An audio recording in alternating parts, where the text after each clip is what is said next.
Estamos online.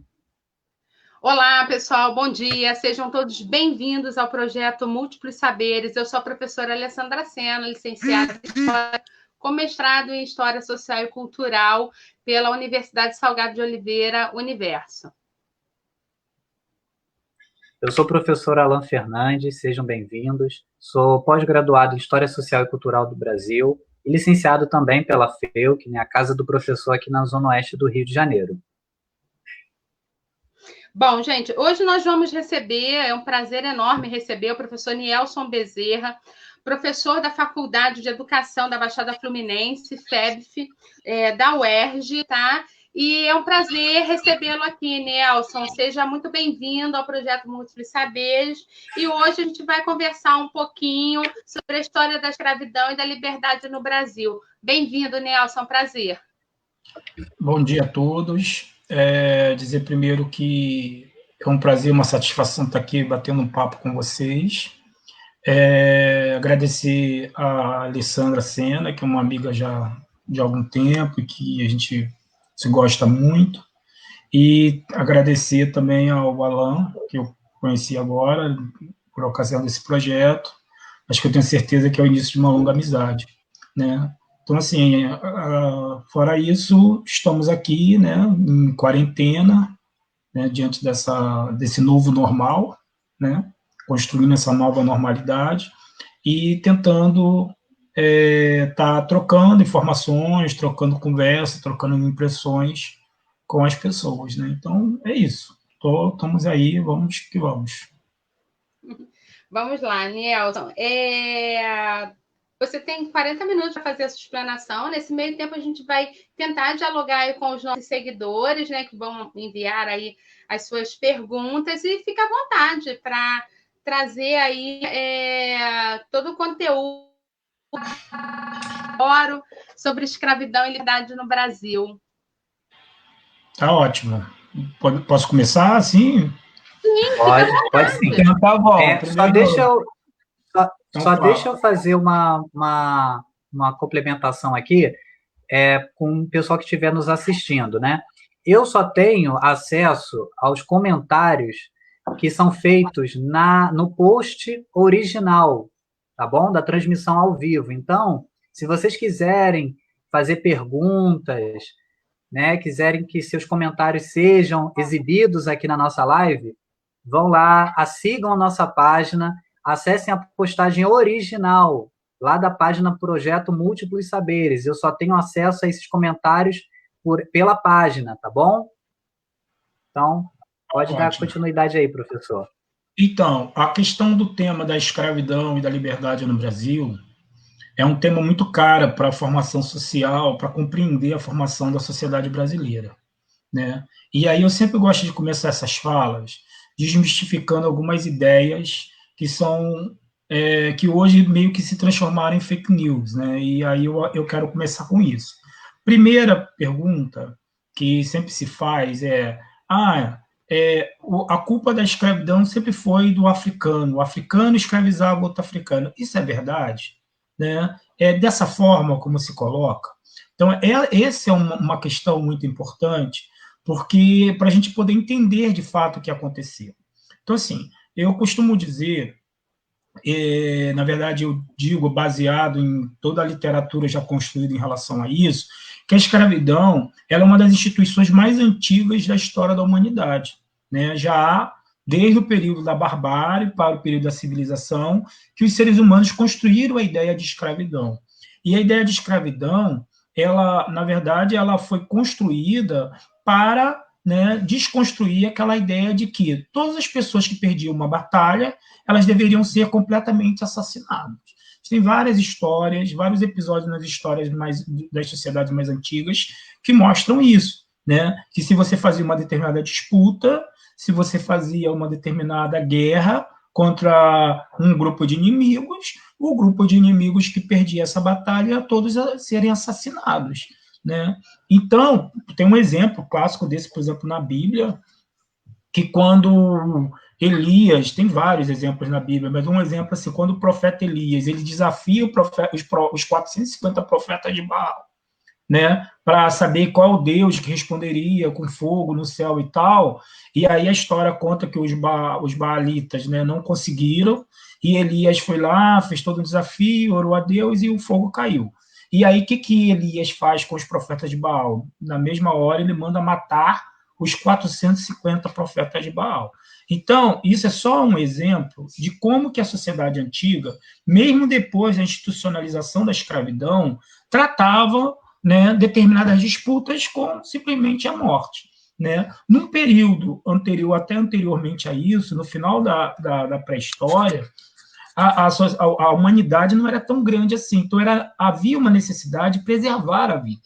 Né? Então, era mais importante manter a humanidade, né, manter as pessoas vivas, do que necessariamente impor, né, o seu domínio pela morte. Daí, mais ou menos por aí, né, começa a surgir a ideia de aquele que perdeu a batalha, ao invés de ser assassinado e dizimada toda aquela população, é possível colocar essa população para nos servir, para servir o vencedor.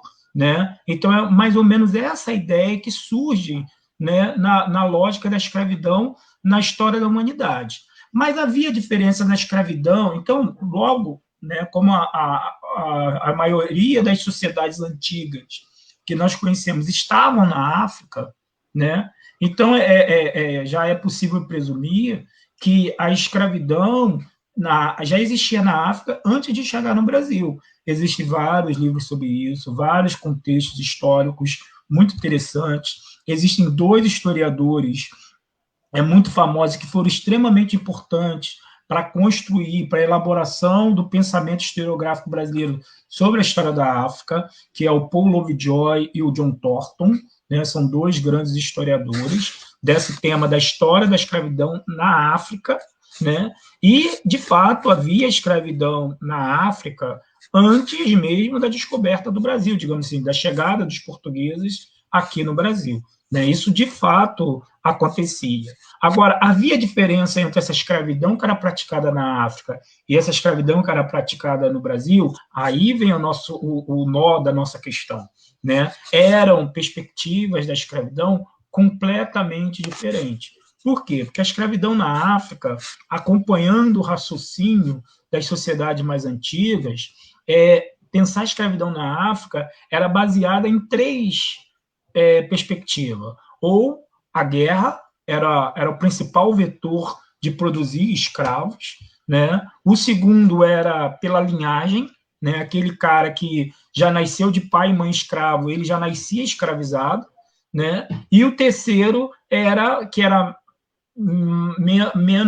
mais incomum, mas que acontecia, que era a escravidão por dívida, né? Aquele cara que havia uma prerrogativa, se você estava devendo ou impostos ou mesmo a outras pessoas, era possível, se você já tivesse esgotado todas as suas possibilidades de pagamento, era possível pagar a dívida se oferecendo como escravo ou oferecendo alguém da sua família como escravizado, para ser escravizado.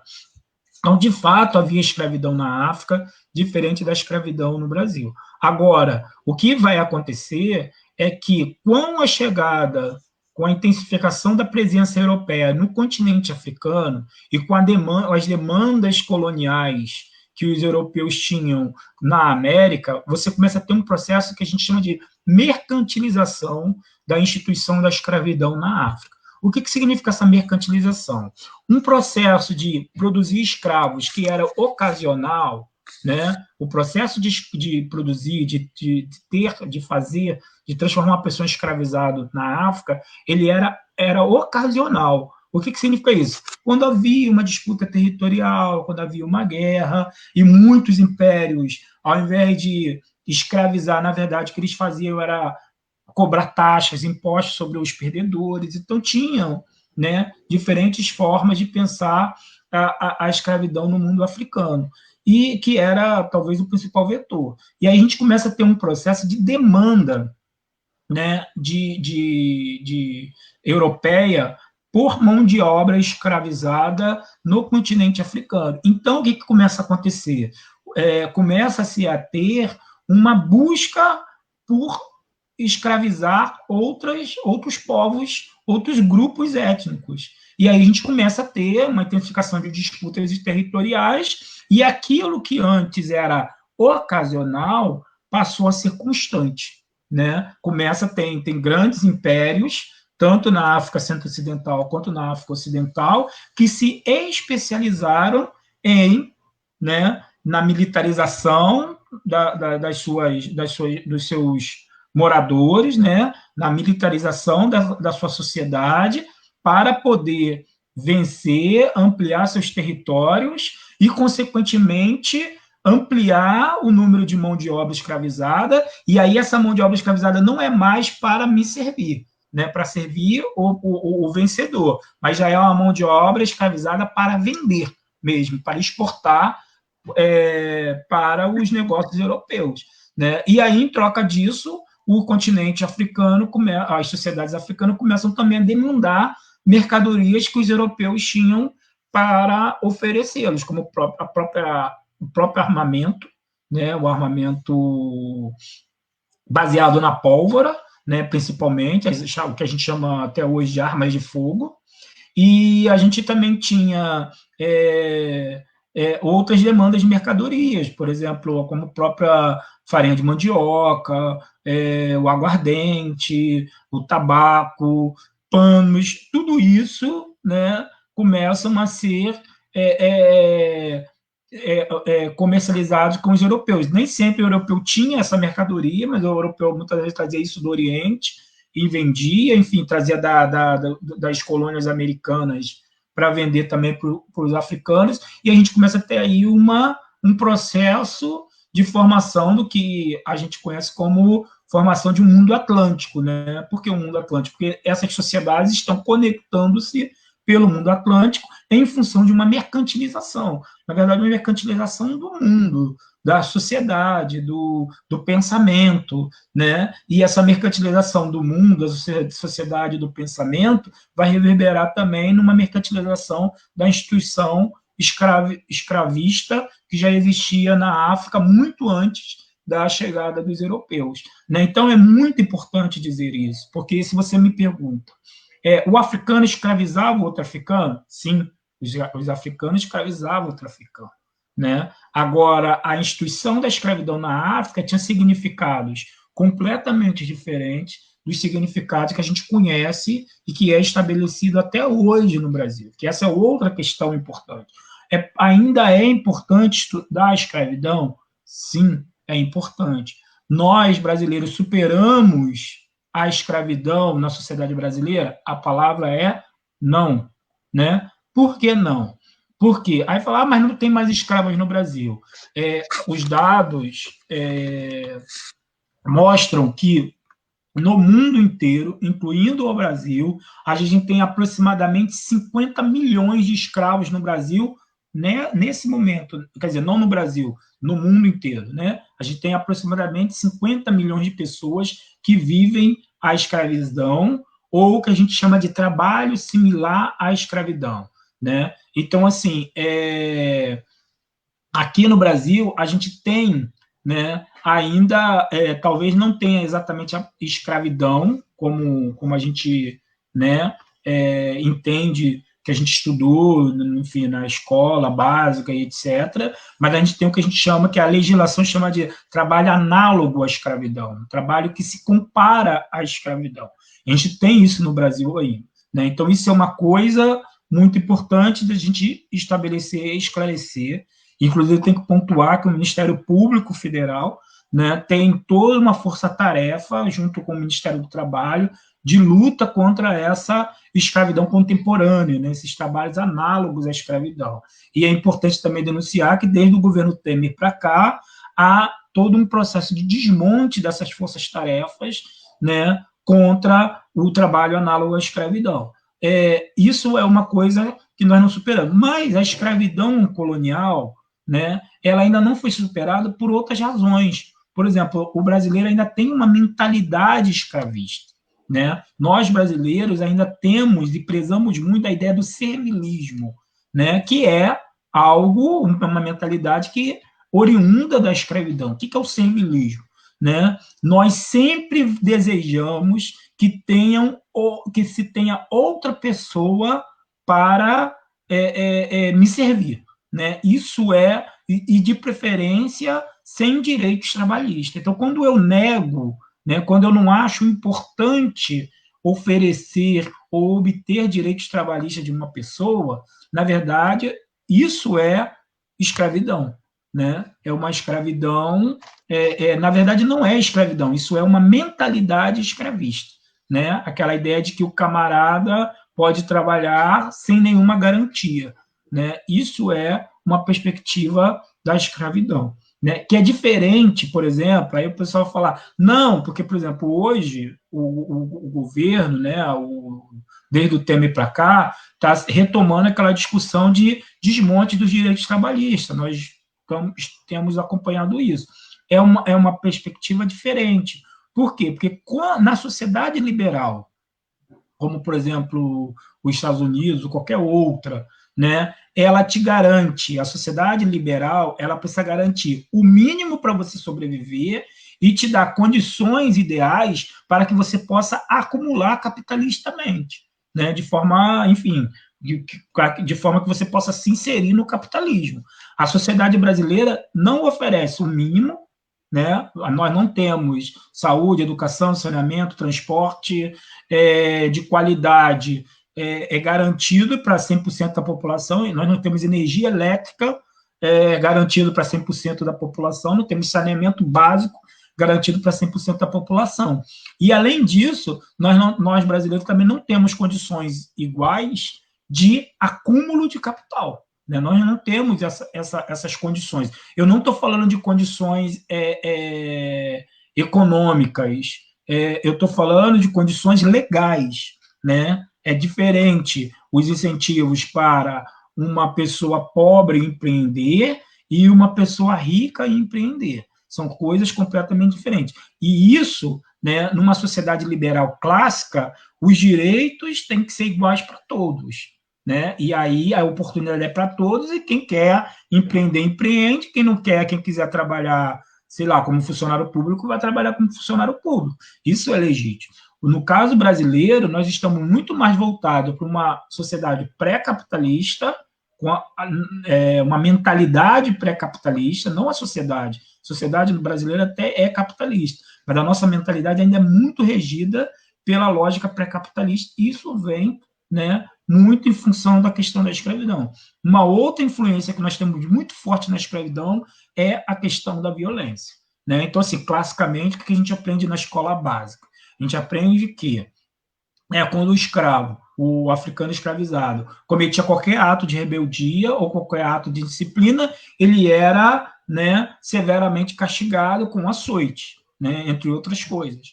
E a mesma coisa, a gente vem carregando isso na sociedade brasileira, desde a educação de filhos, desde a escola, né, que até pouco tempo, até, sei lá, 30 anos atrás, havia, por exemplo, castigos físicos para crianças na escola, o pai, a mãe educa através da violência, ameaçando bater, né? E a gente ainda tem isso voltado, por exemplo, para a questão do trânsito, sei lá, tem uma briga de trânsito, você quer resolver na pancada, até a questão policial, né? Que a violência está voltada ao policial. E aí tem uma outra coisa muito importante, quando a gente chega na questão policial, que há uma diferença clássica entre uma abordagem de uma pessoa branca, né? Que teoricamente, e só teoricamente, porque no Brasil nós temos uma influência africana muito forte, inclusive na nossa formação genética, não só na nossa formação social, mas, teoricamente, o cara de pele clara, ele tem uma abordagem muito mais adequada, muito mais correta do que uma pessoa cada vez mais com a sua pele retinta. Então, isso é isso é claro, isso é notório, a gente vê todos os dias episódios em relação a isso na televisão e na internet, denúncias como essas, né, que a pessoa passa na porta do banco né? A branca passa e o negro fica. No mercado, a pessoa negra está andando e daqui a pouco dando segurança atrás. Isso, na verdade, é o quê? É um olhar, né, que a sociedade brasileira ainda tem com as lentes do período colonial. Né? A gente ainda tem essa lente do período colonial quando a gente olha para o outro, para o brasileiro, e se ele é negro, se ele mora numa favela, não sei o quê, a gente enfia um óculos aí do período colonial e se coloca nesse lugar de senhor de engenho, né? Mesmo, né, que nós sejamos pobres, mesmo que nós não tenhamos um engenho para administrar, a gente ainda fica achando que é necessário denunciar, né, aquela pessoa que, na nossa mentalidade, veio oriunda da escravidão, porque pode acontecer o inverso, né? E aí tem uma discussão muito séria das classificações raciais no Brasil para as classificações raciais, por exemplo, nos Estados Unidos ou na própria França, né? Então, assim, a gente, no Brasil, a classificação ela é simplesmente visual, né? E isso está, inclusive, na formação legal do pós-abolição, isso está na formação da nossa mentalidade, de pensar a raça no Brasil a partir do que a gente vê. Então, se você vê um cara mais claro, né, ou o cara mais retinto, a gente está pensando questões completamente diferentes de pessoas que têm a mesma qualificação, a mesma formação, a mesma classe social, mas tem aí. Então, é muito importante pensar como que a escravidão ainda ainda é uma influência muito viva na sociedade brasileira. E aí, isso também tem uma outra questão, é que a gente está falando de um período que ainda é muito curto em termos de história, né? O Brasil terminou sua escravidão em 1888, né? De uma forma muito complicada, porque a escravidão ela não veio ela veio acompanhada de exclusão social e não de inclusão social. Em todas as sociedades do mundo, o africano escravizado, após a abolição, ele minimamente tem acesso a determinados direitos, né? Direito à terra, direito à propriedade, direito ao trabalho, direito à educação. No Brasil, isso tudo foi suprimido. Você vê, mesmo nas sociedades americanas, que havia segregação, mas no lugar, né, onde os negros americanos estavam segregados, havia acesso, obviamente com muitos limites, com muitos problemas, mas havia acesso a esses serviços básicos, né? Quando a gente vê isso para a sociedade brasileira, o Estado brasileiro de 1888, e que o Império acaba, e depois vem a República de 1889, o Estado brasileiro simplesmente não oferece qualquer pegar o camarada, agora ex-escravizado, e simplesmente deixa ele a sua própria sorte, né? E isso é uma marca da sociedade brasileira, né? E aí, né, é muito interessante pensar que, como hoje na sociedade brasileira se discute muito, a gente ouve muito, principalmente a rede social, né, que virou uma espécie de lugar que os idiotas têm voz, né? As pessoas vomitam as suas ignorâncias. E a gente tem uma questão muito, muito séria, que é, por exemplo, quando a gente discute escravidão, racismo e desigualdade racial, etc., e as pessoas veem, mas isso é mimimi. Bom, não necessariamente é mimimi, né? Porque, aliás, não necessariamente não completamente seria mimimi, porque a gente está falando de uma sociedade completamente desigual, né? E essa desigualdade econômica, a desigualdade social, a desigualdade cultural, ela é acompanhada por uma desigualdade racial. Isso todas as estatísticas demonstram, né? Então, e isso não é só no Brasil. Nos Estados Unidos agora a gente teve uma discussão muito ampla sobre isso, né? Por exemplo, como que as vítimas do Covid, quanto mais os lugares onde o Covid eram mais fatais, eram necessariamente nos lugares onde tinha maior concentração de pessoas negras, que é mais ou menos o que está acontecendo, por exemplo, no estado do Rio de Janeiro nesse momento, né? A letalidade, por exemplo, na zona sul do Rio de Janeiro, ela é muito menor do que a letalidade, por exemplo, na zona oeste, né? E aí isso está acontecendo muito.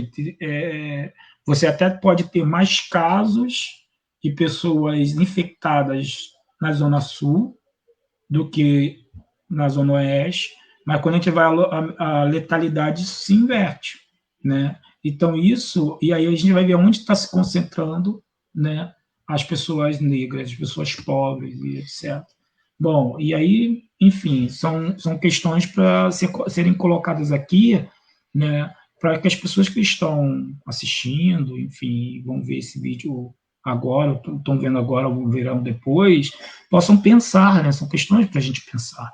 Por exemplo, eu lembro que muitas das vezes dando aula em Duque de Caxias, as pessoas sempre me questionavam de que, mas eu conheço pessoas loiras dos olhos azuis na favela, e eu conheço um amigo negro que mora num condomínio chique, né? E eu dizia para as pessoas sempre, mas aí a gente está falando de estatística, e quando eu falo estatística, a gente fala de padrão e de exceção, né? Então, quando você vai para uma estatística, por exemplo, na favela, usando o exemplo de Caxias, na favela do DIC, né, você até tem, eu mesmo conheço uma família de pessoas, né, brancas, de olhos claros, morando na favela do DIC, né?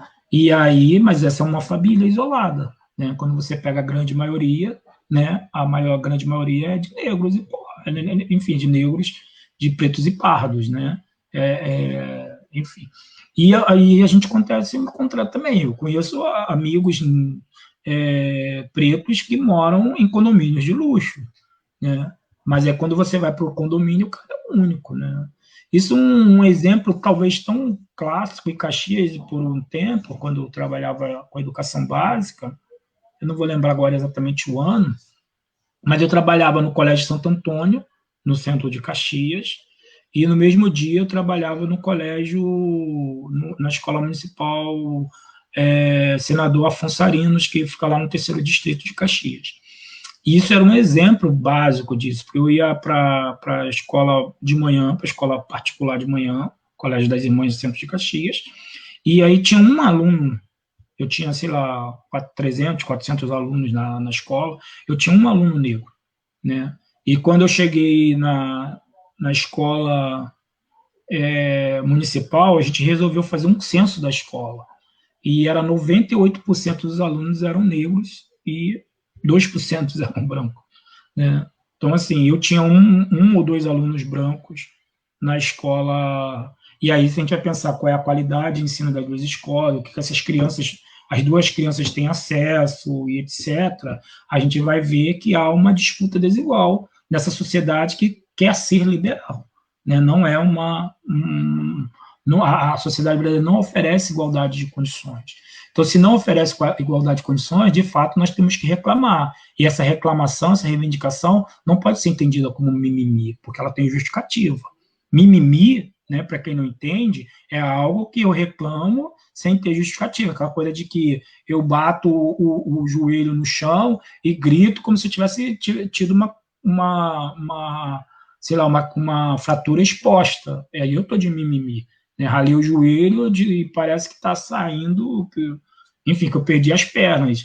Isso é mimimi, né? No caso da sociedade brasileira, né, quando a gente pensa, né, que a população negra brasileira, ela vem de um passado escravista e de todo um processo de perda da sua...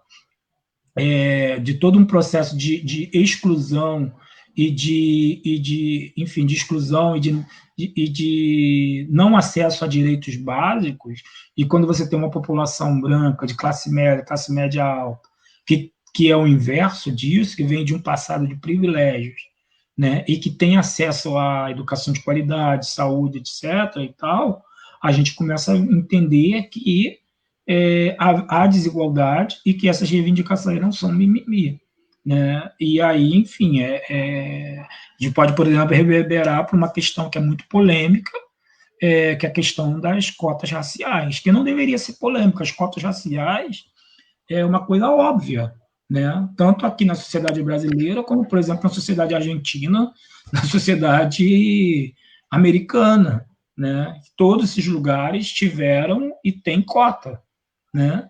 E por que não na sociedade brasileira? Porque não é mimimi na sociedade estadunidense ou na sociedade canadense e é mimimi na sociedade brasileira, né? Exatamente porque a gente consegue entender, enquanto sociedade, que há desigualdade. E se há desigualdade, para produzir equidade, é preciso haver algum tipo de balanceamento na possibilidade de acesso, para aí, de fato, haver um mínimo de justiça, né? Então, um pouco isso que a gente pensa enquanto cota, né? Aí a pessoa pergunta, mas eu sou a favor de que ofereça educação para todo mundo, de qualidade para todo mundo. Isso é o que todo mundo quer, inclusive os defensores das cotas, né? Mas, por exemplo, mesmo que hoje nós tivéssemos num passe de mágica, todas as crianças tivessem a mesma qualidade de escola,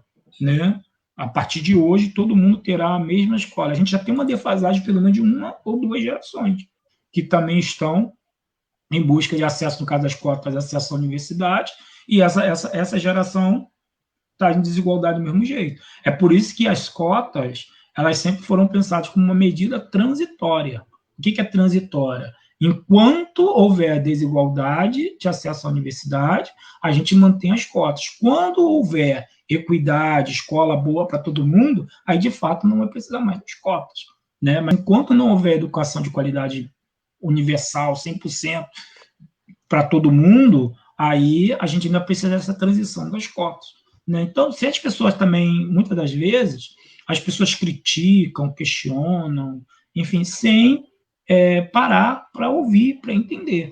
Quando as pessoas param, entendem e têm um pouco de boa vontade para construir a reflexão, elas, de fato, começam a compreender o que é e o que não é mimimi, né? A mesma coisa tem a ver com a questão racial, tem a ver com o nosso passado escravista, né? E aí, a questão da escravidão colonial, ela vai ser muito importante na formação da sociedade brasileira, porque a gente está falando de um período de 380 anos. Então, assim, um período de, vamos chamar de longa duração, né? Ou de pelo menos, longa duração, já dá para chamar de longa duração, de 380 anos de escravidão no Brasil. Então, o que acontece? Quando a gente tem um período de curta duração, em geral, os impactos são políticos. Quando a gente está falando de um período de média duração, os impactos, além de políticos, também são impactos econômicos. Quando a gente está falando de longa duração, os impactos são políticos, econômicos e culturais.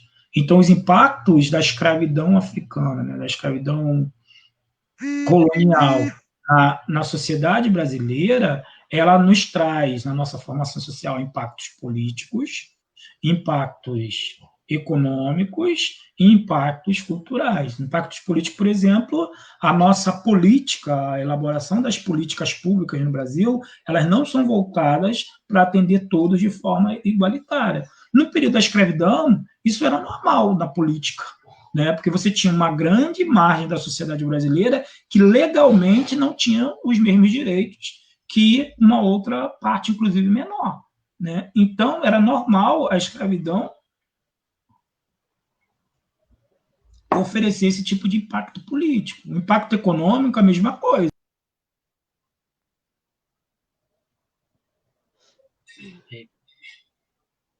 Caiu, tivemos um problema técnico aqui com o professor Nielson, né? Mas ele já... foi algum problema na transmissão lá dele, da internet dele, mas ele logo já adentrará de novo aqui na nossa live, né? Bem, enquanto é isso, eu gostaria de agradecer, mandar um abraço para a Natália, né, Gabriele, que está aí nos acompanhando, nossa professora também, foi aluna da Alessandra, né? Foi minha veterana na época da faculdade. Ela diz, me preparando para minha aula da tarde sobre escravidão com ensino médio com vocês, arraso de projeto. Né? Forte abraço, Natália, saudade de ti. Bom. Nós também temos a Cláudia Regina, excelente explicação. Forte abraço também, Cláudia.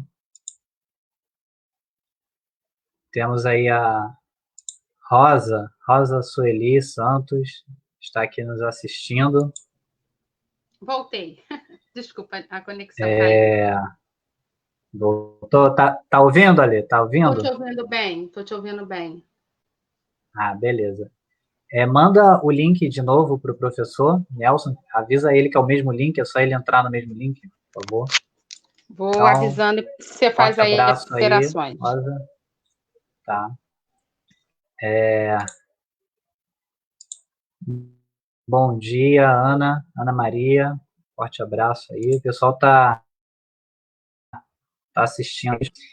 Mais uma vez lembrando ao pessoal que estiver nos assistindo que para que eu tenha acesso, né, a perguntas formuladas por vocês, para que eu tenha acesso também aos comentários, enfim, eu preciso que vocês comentem no post, que alguns são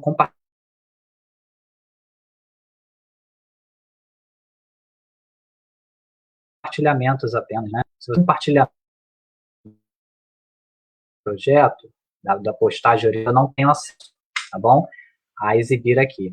Então, já estamos aí, retornamos, professor Nielson. Ok. Professor, tá me ouvindo? Estou ouvindo. Consegue me ouvir? Sim. Nós temos uma pergunta aqui para que o senhor possa responder, né? De uma das nossas espectadoras agora, a Ariane Rodrigues, ela quer saber: é equivocado pensar na continuidade das políticas de branqueamento? Obviamente, respeitando os processos de ruptura, né? Ela complementa a fala dela dizendo que as relações desiguais entre fenótipo e classe são latentes, né? Então, gostaria de saber se o senhor poderia responder, né, se é equivocado a continuidade das políticas de branqueamento. Então, eu penso que nós, enquanto sociedade brasileira, estamos nesse processo de construção de uma sociedade menos branqueada. E aí, quando a gente está falando de uma sociedade, uma política de branqueamento, a gente não está falando só de cor da pele, a gente está falando de perspectiva, de olhar para o mundo, né? A gente está falando de perspectiva cultural, de valorização de cultura, está falando de valorização de relações internacionais. Então, a gente está... Agora, esse processo de política de branqueamento ou de política de enegrecimento da sociedade brasileira, porque a sociedade brasileira é enegrecida, não tem jeito, é uma sociedade negra, né? A gente tem muito mais elementos da negritude, a maioria da sua população tem muito mais de cultura africana do que de cultura europeia, por exemplo. Embora mesmo que a cultura europeia seja a nossa matriz, por exemplo, educacional, ou mesmo cultural. Agora, isso também tem muito a ver com os projetos políticos que estão hoje na hegemonia do Estado. Então, assim, quando a gente teve um projeto político na hegemonia do Estado, no projeto anterior, na hegemonia do Estado, nós tínhamos muito mais políticas de valorização das culturas negras, da aproximação com a África e etc. Nesse momento que a gente está numa hegemonia conservadora do Estado brasileiro, a gente já tem o inverso disso, a gente tem uma aproximação maior e uma valorização das culturas europeias e agora, obviamente, americana, mas que é a mesma coisa, na perspectiva ocidental é muito parecida, né? O que antes a matriz era europeia no período colonial e mesmo no período do Império, depois da Segunda Guerra Mundial se transformou numa matriz americana, mas a lógica é a mesma, né? Então, de fato, agora, enfim, o que eu quero chamar a atenção para isso é de que ainda há, né, no Brasil, um processo de embranquecimento muito pesado, né? Porque, como eu estava falando antes de cair a live, esse processo ele não é só político, né? Não é só hegemonia política, é um processo também econômico, né? A população negra ganha menos dinheiro, já que a gente está falando de capitalismo, a população brasileira, a população negra, a parcela negra da população brasileira, ela ganha muito menos, tem menos chance de acumular capital do que a população branca. Isso é um processo de embranquecimento, de favorecimento das pessoas, enfim, da parcela branca, que, diga-se de passagem, é uma parcela bem menor. Daí isso que gera privilégio econômico. E isso também está na questão cultural, né? Então, assim, quando você vê, por exemplo, os incentivos fiscais culturais voltados para a população, para os espetáculos de cultura branca, enfim, tem um monte de coisa que a gente poderia enumerar, né? Então, de fato, eu não discordo da colega que mandou a mensagem, quando ela diz ainda há um processo de embranquecimento no Brasil, ainda há. Agora, sempre houve, e hoje nós estamos destemidos, que é um processo de construção também, de um processo de fortalecimento das identidades outras, digamos assim, né, das identidades negras, da identidade indígena, da identidade cigana, da identidade nordestina. Então, daí a gente está sempre, por exemplo, na historiografia, sempre valorizando temas que não sejam... não é que tem que abandonar os temas europeus, muito pelo contrário, que a Europa também faz parte da nossa formação social. Agora, desequilibra se nós formos apenas estudar a Europa. E é essa que é a questão. Enfim, não sei se eu... Não, eu creio que... Professor... Sim, Ale, pode fazer a pergunta. Sim? Assim, eu vou trazer só duas questões, e aí eu gostaria que você ponderasse, por favor. Quando você fala, né, a gente precisa aí superar essas lentes do período colonial, e a gente ainda tem muito esses resquícios, tá? E aí a gente chega no período imperial, a gente vai... Ih, travou. Controle, né, uma forma de controle dessas populações negras que agora estão libertas, se tornam um grande perigo para a sociedade. É necessário ter um controle.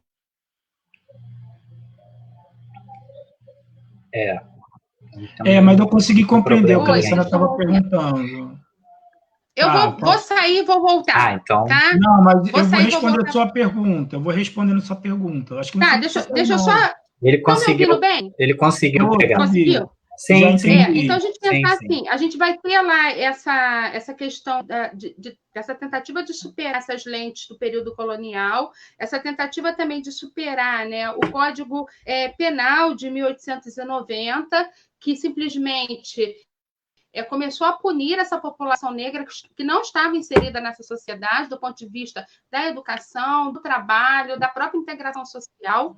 Essa é uma questão que eu gostaria que você apontasse, Nelson. E outra questão também é em relação quando a gente pensa nesse grupo de pessoas trabalhando agora na informalidade, né? Os famosos empreendedores, que nada mais passa do que bico, né? Aqueles famosos bicos que a gente sempre ouve a vida inteira, né? E é um pessoal que está trabalhando, como você colocou, sem direitos, né? Porque o cara é o entregador dessas empresas, por exemplo, o iFood, Rap, várias outras empresas, mas o indivíduo não tem nenhum tipo de segurança trabalhista, né? Isso vai afetar basicamente as populações pretas, pardas. Isso é muito interessante, Alessandra. Então, eu gostaria que você explanasse um pouco mais sobre isso. Quando você coloca, por exemplo, as leis do Império e coloca a Constituição de 1890, é muito interessante, porque se você for pensar do ponto de vista legal, como o Brasil avançou. Por exemplo, em 1930 você tem as leis trabalhistas, e em 1951 você tem a Lei Afonso Arinos, que já era a primeira lei que punia o racismo como crime. Depois a gente tem, não como crime, mas como contravenção, enfim, proibia o racismo. Né? Aí quando você chega em 1988, você tem a chamada Constituição Cidadã, que torna todo mundo igual perante a lei, independente de quem seja, inclusive diz lá, independente da cor, do credo, da religião, da escolha sexual, etc. e tal. E aí a gente tem também, em 1989, a lei K.O., que transforma, né, o racismo como crime, né, crime infiançável, inclusive, assim.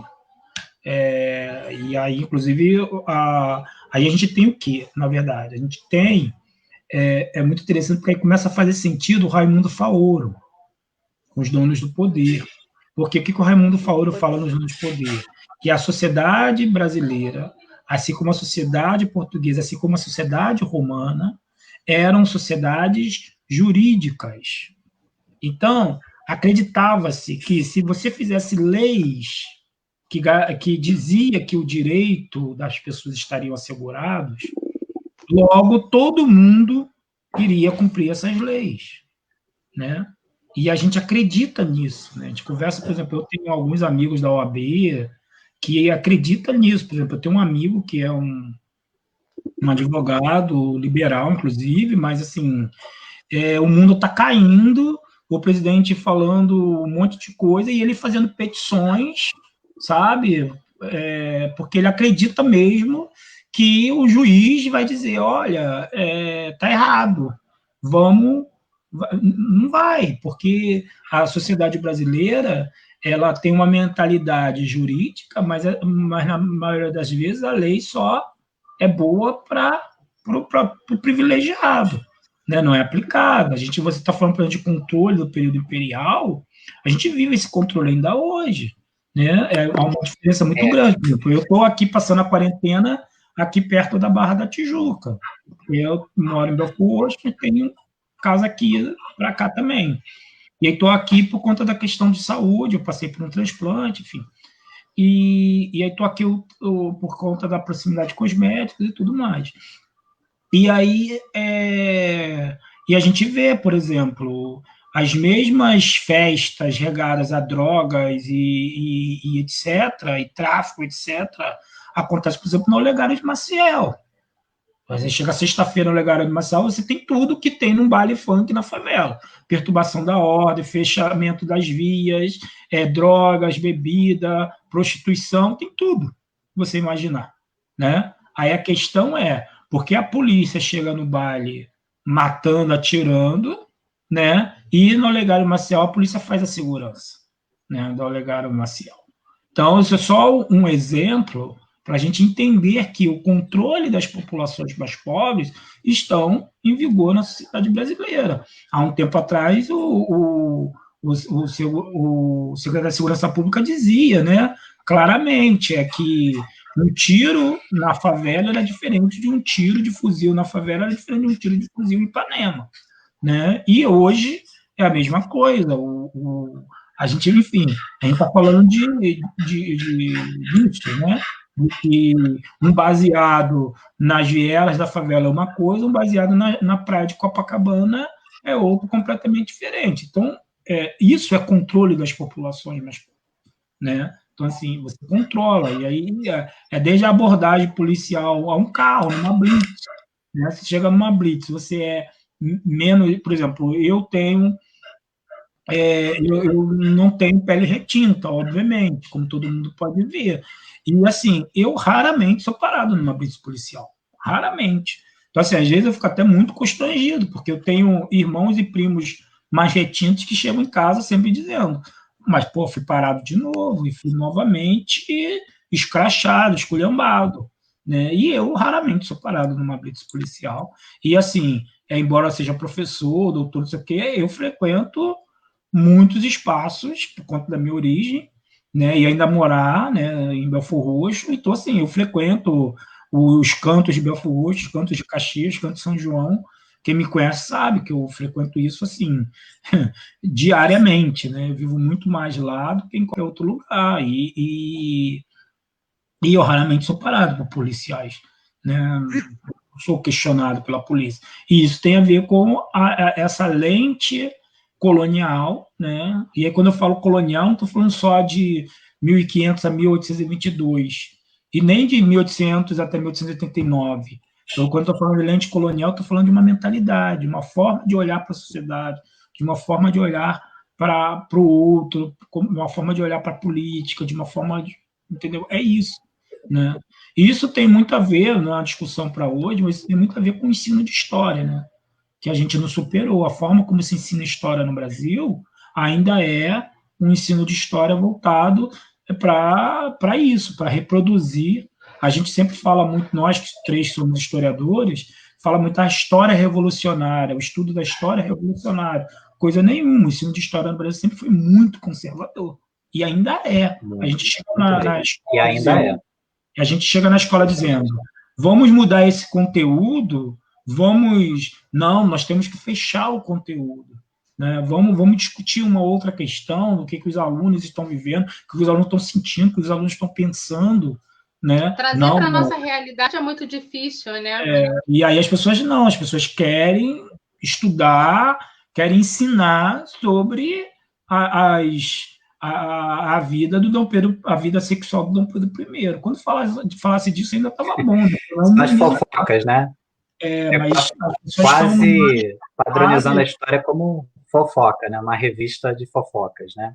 Mas o que eu estou falando, professor, quando eu falar das questões sexuais, ainda estava bom, mas quando eu estou falando assim, os interesses políticos e econômicos da família imperial, é isso que está em voga ainda hoje, né? E da elite que estava em torno dele, é isso que a gente aprende. Então, para a gente hoje defender de que tem que ter uma lei de igualdade para atender o pobre, eu nunca vi isso na escola, entendeu? Na minha primeira infância, eu não estudei dessa forma.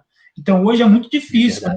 Critica o nosso irmão, nosso pai, nosso primo, nosso amigo que é bolsominion, etc., a gente tem que levar isso em consideração, que, na verdade, a formação dele colocou ele para ser, formou ele para ser isso mesmo. Exatamente. Professor, assim, eu tenho uns questionamentos aqui, né? O pessoal aqui está agradecendo bastante no Facebook, né? Mas eu tenho um questionamento, né? Alguns questionamentos, né? Mas assim, vamos por partes, né? Eu gostaria que o senhor falasse um pouco sobre o escravizado como agente histórico, né? Um agente não passivo, né? Porque pode-se acreditar, e assim, a escola muitas vezes deixa passar isso, né? Que a escravidão foi aquele bloco monolítico de quase 400 anos, em que o escravizado era escravo e nada fazia para combater isso, ou, enfim, para tentar a sua própria liberdade, né? E de como ele lidava com isso, né? O escravizado como agente histórico e não passivo. Eu gostaria que você falasse um pouco sobre isso, né? Trouxesse então, há duas linhas historiográficas principais para se discutir isso no Brasil. Por exemplo, tem uma linha historiográfica um pouco mais conservadora, que diz que a escravidão no Brasil ela era marcada pela vontade senhorial. Então, tudo que se dava no entorno da escravidão era vontade senhorial. Então, alguma autonomia que o trabalhador escravizado alcançava, ele alcançava pura e simplesmente por conta de uma concessão senhorial. O senhor que estava, né, de bom grado, né, ou por algum interesse, oferecendo determinadas autonomias para aquele trabalhador escravizado. Então, isso é uma matriz historiográfica, né, que é muito, por exemplo, no Rio de Janeiro, isso está muito marcado na produção historiográfica da UFRJ, né, a vontade senhorial. Os estudiosos da escravidão formados pela UFRJ trabalham com essa perspectiva da vontade senhorial. E aí eu estou falando da UFRJ porque a gente está no Rio de Janeiro, mas tem outras correntes historiográficas e outros grupos de pesquisadores pelo Brasil afora que trabalham com essa perspectiva da vontade senhorial. Enquanto que existe uma outra perspectiva baseada nas ideias teóricas do Edward Thompson, que é um historiador inglês, né, da chamada Escola Social Inglesa, que ele trabalha, que a gente trabalha baseado nele, com a ideia de agência, né, que é a agência escrava. A ideia de agente é exatamente isso, que o ser humano, independente de ele ser escravo, se ele ser senhor, do que ele ser livre, enfim, independente do que ele seja, ele é agente da sua própria história. Né? Ele é a participação especial aqui atrás. Desculpe. Enfim, tem uma perspectiva que é a perspectiva da agência escrava, né? Você é agente da sua própria história. E aí, quando a gente trabalha com essa ideia de agência, a gente traz isso para a perspectiva, a gente começa a entender que esse africano, embora ele fosse escravizado, né, e por conta disso ele era vendido, inclusive, como uma mercadoria, ele não deixava de ser humano. Então, se ele não deixava de ser ser humano, ele também era agente da sua própria história. E quando a gente pensa nesse sentido, a gente começa a entender, né, que muitas das vezes, mesmo na condição de escravizado, esse africano conseguia compreender a lógica senhorial e conseguia, de alguma forma, interferir no curso da sua própria história. Alguns negociando cartas de alforria, alguns fugindo, alguns protegendo os filhos, né, alguns negociando liberdade para a esposa. Enfim, aí a gente tem diferentes episódios. A prova disso são as formações dos quilombos, né, Brasil afora.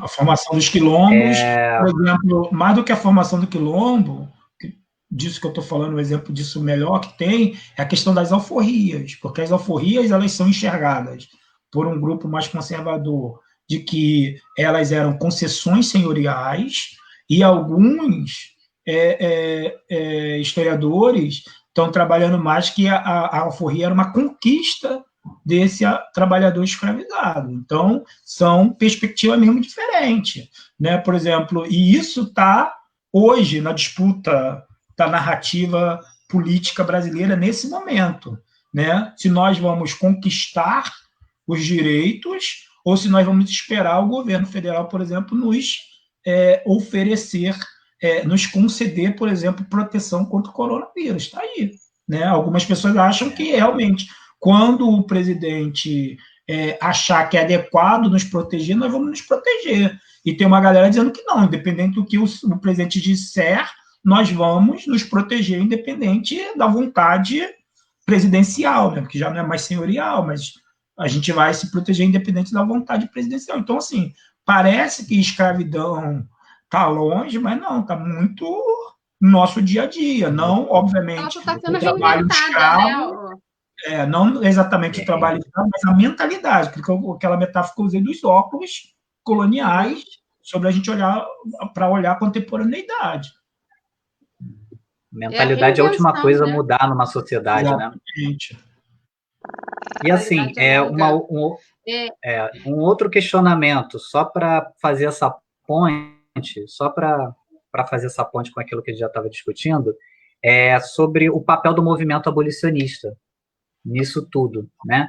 Porque a gente, no último dia 13, né, de maio, a gente sempre tem aquela grande luta, aquela batalha ideológica, né, daqueles que defendem a princesa Isabel como a salvadora, a redentora, enfim. E quando a gente vai estudar a história, né, a gente pode falar com mais propriedade, mas aí, no caso, a gente vai dar espaço para o senhor falar sobre o que as pessoas, o que o nosso público, né, aqueles que não são formados como nós em história, que não têm acesso às fontes como nós temos, né, o que eles precisam saber para entender de uma vez por todas que não há papel de herói em momento algum, né, na história da humanidade, não há heróis, né, e desmistificar essa ideia da princesa Isabel como redentora e trazer o papel dos agentes, né, abolicionistas nesse contexto, né? Eu gostaria que o senhor falasse um pouco sobre o papel do abolicionismo, né, do movimento abolicionista na história do Brasil. Deixa eu só complementar um pouquinho, Nelson. Deixa eu só complementar essa fala do Alan. E até uma curiosidade isso, porque dia 13 de maio eu fui até a página da Fundação Palmares para dar uma sondagem e cheguei lá, fiquei estarrecida. Como diria uma senhora na entrevista, pasma fiquei, né? Porque era a exaltação de Isabel como grande redentora pela abolição da escravidão no Brasil. E, para mim, foi assustador. Quer dizer, assustador de certa forma, mas a gente sabendo que não é tão assustador assim, se a gente observar quem está de frente à Fundação Palmares nesse momento. E havia, sim, a exaltação. né? E aí, quando você fala assim, porque os nossos familiares não deram acesso, isso também pode ser fruto ainda daquela história que ainda, infelizmente, se ensina na história, aquela história muito decoreba, que ainda se dá ênfase aos grandes mitos e grandes heróis da história, e aí, como você mesmo disse, não há espaço para outros diálogos e debates sobre as reais necessidades do aluno. Então, vamos lá, porque vocês, na verdade, que são 3 questões colocadas. Na verdade, 2, mas eu queria incluir uma. E eu vou começar por essa que eu estou incluindo, que, assim, é muito importante dizer que ser formado em História não é prerrogativa para ter esclarecimento, porque o que eu tenho de ex-alunos formados, né, graduados, pós-graduados, que estão fazendo interpretações extremamente equivocadas da sociedade brasileira e da história, é um absurdo. E aí eu não estou dizendo, inclusive, que para ser certo, para não ser equivocado, tem que pensar igual a mim, não é isso. Eu estou falando de outra questão. As pessoas podem ter e têm o direito, inclusive eu, pessoalmente, acho que é saudável cada um ter escolhas políticas diferentes da minha. Eu acho isso importante, inclusive para isso que vocês estão propondo, é pensar a sociedade a partir de múltiplos saberes. E é isso mesmo, acho que é importante ter conservadores na sociedade brasileira. Eu ao contrário da maioria, inclusive de alguns colegas meus, eu não acho que todos os conservadores precisam morrer, precisam deixar de existir. Eu acho que ter conservadores numa sociedade é importante para a democracia, porque senão a gente também vira uma ditadura progressista e isso não é bom. Né? Tem que ter freios e contrapesos, né? Tem que ter freios e contrapesos.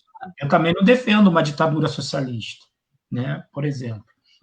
Eu acho até que o socialismo é um caminho que a gente tem que construir, né? Mas não de forma ditatorial.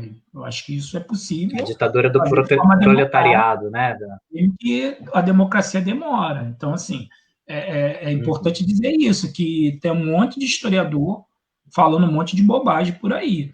Agora, voltando à questão do Alain, né, a questão do abolicionismo, aí já não são muito correntes historiográficas, porque, de uma forma geral, os estudos historiográficos no Brasil, independente de diferenças e de instituições, em geral, todo mundo tem apontado para a importância do movimento abolicionista para a abolição. E nenhum estudo recente na história do Brasil, pelo menos que eu tenha conhecimento, tem tratado a princesa Isabel como redentora. Agora, estudos muito anteriores, estudos muito antigos, de fato, tratavam a Isabel como a redentora dos escravos. Né? Então, de fato, isso acontecia. Né? E aí tem uma questão importante para, novamente, voltar àquilo que a gente falou, de que, quando a gente pensa a Isabel como redentora, ou como movimento abolicionista, como um movimento que provocou o fim da escravidão no Brasil, né, ou pelo menos um dos pilares que provocaram ao fim da escravidão no Brasil, a gente, de fato, tem aí, novamente, um olhar mais conservador para a sociedade, que esse olhar conservador acredita na vontade senhorial, na vontade presidencial, na vontade imperial, né? Esse olhar conservador acredita nisso, de que, então, assim, só foi possível liberdade porque a vontade, né, da princesa estabeleceu isso. Né? E até falei isso numa live anterior, que é uma diferença muito grande, porque, de fato, a princesa Isabel ela tinha simpatia pelo movimento abolicionista, está provado. Tem o livro do Eduardo Silva, As Camélias lá da Liberdade, que mostra isso. Né? E que é um trabalho que eu confio muito. Ela tinha simpatia. Ter simpatia é diferente de ter compromisso. São coisas completamente diferentes. Então, assim, a princesa Isabel tinha simpatia, mas ela não tinha compromisso com a causa abolicionista. São coisas completamente diferentes, né? Então, a gente precisa também ter cuidado com essas questões que parecem que são corriqueiras, mas não são. Elas fazem uma diferença muito grande na hora de a gente pensar essas questões.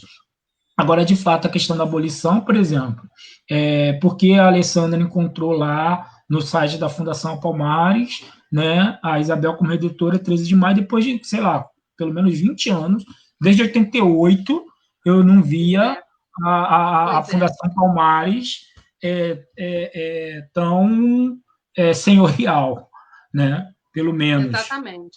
Entendeu? E aí, isso tem muito a ver, né? Isso tem muito a ver com essa com essa hegemonia conservadora no governo federal nesse momento, aliás, no governo federal, municipal, estadual. Né? É uma onda conservadora. Todas as esferas, né? E agora, isso é bom até para tranquilizar os colegas que estão assistindo a gente, porque, assim, a gente tem a história, e aí trabalhando, inclusive, com uma perspectiva marxista, a gente tem um avanço, a história é marcada por avanços revolucionários e reações conservadoras. Então, o Brasil, de fato, passou por um avanço revolucionário, né, nos últimos 20 anos. Da eleição de 90, de 89 para cá, até 2015, mais ou menos, 2014, nós, de fato, vivemos um avanço revolucionário em termos de acesso à educação, acesso a saneamento, acesso à saúde, enfim.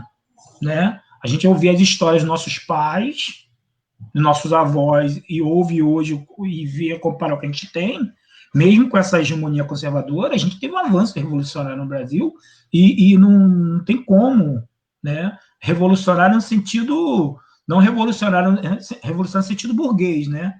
Revolucionário no sentido da Revolução Francesa, né? Mas, de fato, nós tivemos um avanço revolucionário. E aí é comum, usando a própria Revolução Francesa, que é o que nós mais usamos na educação básica para mostrar esse processo, a gente tem, nesse momento, uma reação conservadora. Isso está acontecendo na sociedade americana. Né? Nós tivemos, de Hegel, depois do Hegel para cá, mesmo passando pelo Bush, um grande avanço na sociedade, né, americana. E agora a sociedade americana, né, puxou o freio de mão, falou, vou puxar o freio aqui. Então, essas coisas acontecem. Então, assim, é óbvio que eu luto, me estarreço, brigo, questiono, né, essa hegemonia conservadora do momento, que também faz parte do processo, mas eu consigo compreender muito bem o que está acontecendo, e principalmente o trabalhador, né, o não intelectual, né, porque a gente, assim, tem que ter muito cuidado com esse não intelectual, porque no Brasil a gente construiu uma mentalidade de formação, de escolarização, diferente de formação educacional. Então, para a gente, o que vale é a escolarização. Então, o camarada saiu da escola, ele acha que não precisa mais estudar, não precisa mais aprender. Então, o que ele leva como conhecimento sociológico, filosófico, e, enfim, antropológico, histórico, geográfico, é aquilo que ele aprendeu até onde ele foi na escola. De lá, ele acha que aquilo tudo não precisa mais. A gente faz, nós da história repetimos isso quando a gente fala, por exemplo, para que serve a equação de segundo grau? A equação de segundo grau serve muito, né? Só que a gente acha que, como a gente não, né, não estudou, não se especializou nisso, deixa isso para trás, né? E quando, na verdade, serve muito. A gente está usando o tempo todo na vida, embora não saiba, muitas vezes, relacionar. Então, da mesma forma que a gente trata a matemática desse jeito, tem outros agentes, infelizmente a maioria está tratando, por exemplo, a história, a sociologia, a antropologia. E aí a gente começa a ter, né, uma onda, né, muito grande da chamada fake news ou da chamada desinformação. Né? É o cara que sabe dar opinião sobre o que ele não entende. Ele sabe que ele não entende, mas ele dá opinião. Né? Então, assim, muitas das vezes o que eu faço com os meus amigos que estão fazendo essas defesas conservadoras, nos famosos grupos de WhatsApp, ou internet, muitas vezes não é dizer para eles, olha, o seu candidato, o seu escolhido aí é ruim, eu não falo isso, eu só mostro a contradição, eu falo, olha, se isso é isso que você está dizendo, e por que isso é aquilo? Né? E aí deixa as pessoas pensarem, né? Inclusive é um exercício professoral mesmo, que eu tenho feito, que isso economiza, né? Bom, enfim, não sei se eu respondi todas as perguntas, mas... Acho que foi. Assim, eu acho que para terminar, que assim, a gente já ultrapassou bastante tempo, né? E assim, só para terminar, assim, bem rapidamente, eu gostaria de perguntar o que falta na história da escravidão, na historiografia da escravidão, né? Porque nós temos também alunos seus que estão aqui nos assistindo, nós temos alunos das instituições da qual nós pertencemos também, e muitos são estudantes de história, né? E estão aí querendo estudar, né, um pouco sobre a escravidão. Eu gostaria de saber na sua visão, o que falta na historiografia da escravidão, né? Isso é uma pergunta muito interessante e provocativa, porque quem sou eu para dizer o que falta num campo historiográfico, seja ele qual for, né? Assim, eu acho que é muita pretensão se alguém dizer Mas, isso. dentro das suas pesquisas também, assim, dentro do... Isso. Agora, o campo historiográfico brasileiro, sobre esse tema, é muito interessante, porque houve um deslocamento do interesse da historiografia. Porque o Brasil viveu, a minha geração viveu isso, talvez foi a última geração que viveu isso, que é aquela coisa de que o historiador do Brasil, ele estudava escravidão, aí ele pulou para a diáspora africana e depois foi para a história da África. A gente tem, de fato, esse deslocamento do interesse historiográfico no Brasil. O que aconteceu? Nos últimos, talvez, 15 anos, os trabalhos sobre escravidão no Brasil, eles sumiram. Entendeu? Não tem. Só mesmo aquelas figuras mais carimbadas. Eu mesmo fiz esse processo de abandonar os meus primeiras pesquisas sobre escravidão, e que, inclusive, é o que me deu a formação de doutor, etc. E eu fui, já no doutorado, fazendo esse movimento de ir mais para o tráfico, para a diáspora, namorando ali com a história da África. Depois, no pós-doutorado, eu fui trabalhar com a história da África. Então, essas coisas, de fato, aconteceram. Agora, o que eu tenho percebido, aí é uma coisa muito de impressão pessoal, né, que eu tenho falado no interior do meu grupo de pesquisa, é que a escravidão, o tema escravidão, ele vai voltar com tudo agora, já, né? Eu acho que na próxima Ampul nacional, porque, por exemplo, nas duas últimas Ampuls, não tiveram um GT, uma mesa, uma comunicação, nada sobre escravidão. Não teve, o tema sumiu. A gente procurava, né, e a gente simplesmente não encontrava. A última Ampul que teve algo sobre escravidão foi a Ampul de Florianópolis, que inclusive foi a última que eu fui, de 2014, né? E depois de lá para cá, nem as estaduais, nem as tiveram, ou quando tem alguma coisa pingada. E eu, conversando com os colegas do Brasil todo, é a mesma coisa. Hoje, o único evento regular que discute escravidão no Brasil, um evento que acontece a cada 2 anos no sul do país, que chama Escravidão e Liberdade no Sul Meridional, no Brasil Meridional. Né? É o único tema, é o único seminário de escravidão que discute escravidão. E que cada vez mais os próprios temas vão se deslocando. Né? E aí eu acho que agora, com essa onda conservadora, né, e com tudo isso que eu falei ao longo dessa hora que a gente está conversando, a necessidade de olhar para a escravidão para a gente entender o que está se passando no Brasil, e entender, inclusive, o nosso irmão, nosso primo, nosso tio, nosso sobrinho, né, nosso amigo que está fazendo todos esses discursos conservadores, mesmo sem saber exatamente o que está falando.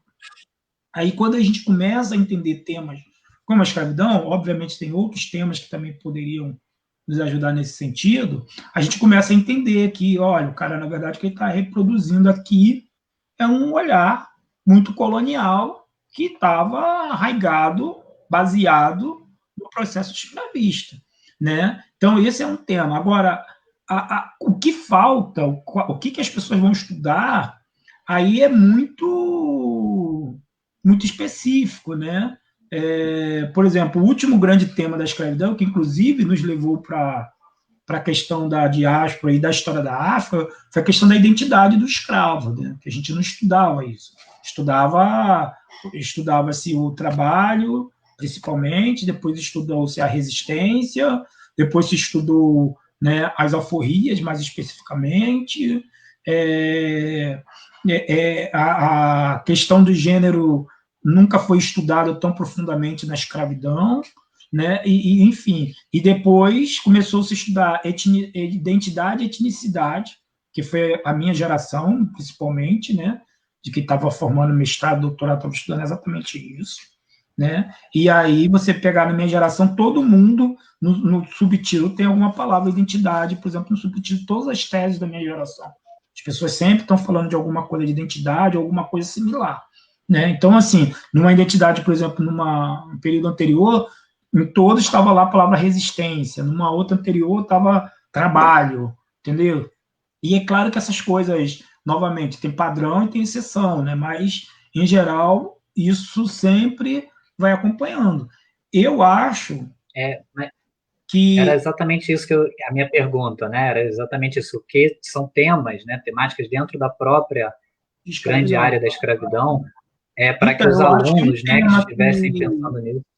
Eu acho que um tema que ainda não foi aprofundado, que tem muito para oferecer nesse momento, são dois, né? O primeiro é gênero. Eu acho que o tema do gênero dentro da escravidão ainda tem muito para se discutir, e o outro é o Estado e a escravidão. Que isso até o pessoal, por exemplo, do CEOL, que é o pessoal do grupo dos 800, discute muito, mas sempre do ponto de vista do Estado para o escravo. E aí eu acho que ainda tem muitas pesquisas para você fazer ao contrário. O entendimento do escravo, que o entendimento que o escravo tinha do Estado. Entendeu? Acho que isso ainda tem muito pano da manga. Embora, por exemplo, o trabalho da Maria Helena Machado, São Paulo, de alguma forma já nos apresentou isso, o próprio trabalho de Chalhoub, mas acho que isso, né, sempre foi mais pincelado do que aprofundado. Eu acho que isso ainda vai acontecer ainda, né? Enfim. Nelson, entendi. Eu quero muito agradecer a sua participação conosco aqui hoje, tá? Assim, só para não perder o hábito e fazer o nosso jabazinho da live, né? Olha, para quem quiser saber um pouquinho mais sobre escravidão na Baixada Fluminense, tá? Tem aqui o livro do professor Nielson. Por favor, aí a divulgação do livro, e eu acho bacana porque a Cor da Baixada, além de livro, se transformou em grupo. Eu acabei de receber esse do Correio que saiu essa semana, ó. Que não fui eu que organizei, né? Eu escrevi um capítulo, mas é um livro super bacana que chama Liberate the Africans in the Abolition of the Slave Trade, né? Ou seja, né, discute a relação do comércio, os africanos livres e a abolição. São historiadores do mundo inteiro, americanos, ingleses, latinos, brasileiros. Enfim, é um livro organizado pelo Richard Anderson. Inclusive, aqui nos comentários, depois a gente vai colocar o Paul Lovejoy, Escravidão na África, vamos fazer as referências, né, do Thornton também, né, do Nielson, e deixar aí para as pessoas que tiverem um pouco de interesse ou mais interesse em relação à história da escravidão, à história das liberdades no Brasil. Mais uma vez, Nelson, quero te agradecer muito pela presença. Foi mais uma aula excepcional que você proporcionou aqui para a gente. Espero que a gente tenha a oportunidade de trazer outras temáticas para serem pensadas aqui nesse espaço, que é a construção realmente de múltiplos saberes. Te agradeço muito, obrigada. Eu agradeço, um dia lindo. Tá bom. Bom dia para vocês também. E um beijo para todo mundo aí que nos assistiu. Obrigado, professor. Nelson. Foi um prazer. Foi um prazer, tá bom? Tchau, tchau. Alan, que live então, maravilhosa, pessoal, essa foi a nossa live, né? Pois é. Pessoal, acredito que o pessoal esteja aí bem interessado também, né, em começar a estudar um pouco mais sobre a escravidão, né, que os meus questionamentos eu acredito que também tenham passado pela cabeça de vocês que estão nos assistindo agora. Enfim, agora a gente vai vender o nosso jabá, né, Ale? Claro, vamos começar a fazê-lo. Pois é. Então, a Alessandra aí pode apresentar para a gente. Então, gente, eu gostaria de convidar a vocês que estão aí se preparando para os concursos, né, no pós-pandemia, concursos públicos, concursos para o preparatório do Enem, preparatório militar, tá? Cursos livres, pessoal que está precisando de reforço escolar. Então, a gente agora está criando aí o espaço Múltiplos Saberes, tá? Um espaço onde vocês encontrarão essas atividades. Caso vocês tenham interesse, fiquem aí à vontade em fazer contato conosco. Abraço e obrigada. Ok, pessoal. Foi muito bom estar aqui com vocês. A gente agradece muito mesmo a presença de vocês aqui na nossa live, que também enriqueceu bastante, tá bom? Um forte abraço para Joelma Rio, para o Leandro Carina, para a Sônia Lomboni, também que está aqui, para a Ariane, olha, eu quero mandar abraço para Ana Maria, Marco Vinícius, pessoal que estava aí conosco. Tá, abraço grande. Juliane. Amanhã a gente tem a professora Mariana. Isso. Tá? Às 19 horas. Falar com a gente um pouco. Às 19 horas ela vem falar conosco sobre republicanismo no Brasil, tá bom? Não percam nossa live de amanhã. Forte abraço, pessoal. Fiquem em casa. Quem pode ficar em casa, fica em casa. Tchau, tchau. Tchau, tchau.